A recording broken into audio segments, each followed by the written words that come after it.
B24 de Sir Arthur Conan Doyle.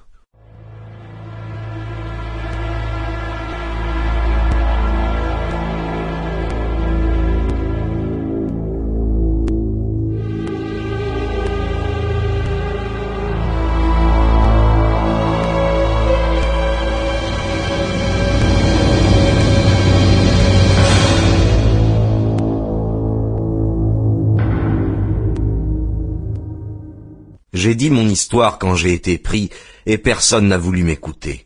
Alors je l'ai répété au procès, en entier, exactement comme cela s'est passé, sans y ajouter ni retrancher un mot.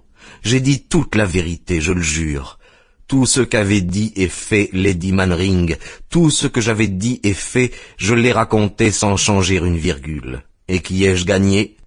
Le prisonnier s'est lancé dans une déposition diffuse et invraisemblable, incroyable par ses détails, et ne reposant sur aucun commencement de preuves corroboratives. Voilà ce qu'a publié un journal de Londres. D'autres journaux ont fait comme si je ne m'étais pas défendu.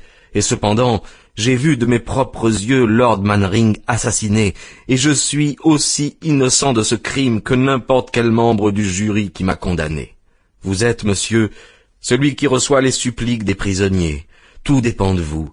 Je ne vous demande qu'une chose, lire la mienne, simplement la lire, et puis faire une petite enquête sur le caractère de cette Lady Mannering, si elle a conservé le nom qu'elle portait il y a 3 ans, quand je l'ai rencontrée pour ma peine et pour ma ruine.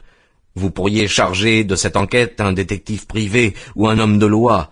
Vous en apprendriez vite assez pour comprendre que mon histoire est vraie. Pensez à la gloire que vous acquerriez si tous les journaux annonçaient qu'un intolérable déni de justice aurait été commis sans votre persévérance et votre flair. Ce serait votre récompense, puisque je suis pauvre et que je ne peux rien vous offrir.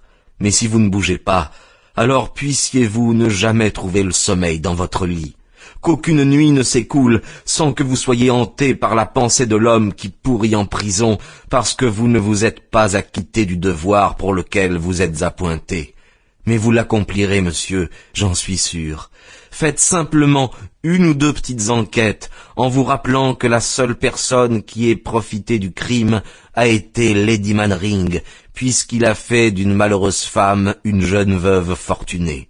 Je vous remets entre les mains une extrémité du fil, vous n'avez qu'à le suivre, vous verrez où il vous mènera. Remarquez bien, monsieur, que je ne me plains pas de ce qui concerne le cambriolage. Je ne me lamente pas sur ce que j'ai mérité, et jusqu'ici je n'ai pas reçu plus... Sample complete. Ready to continue?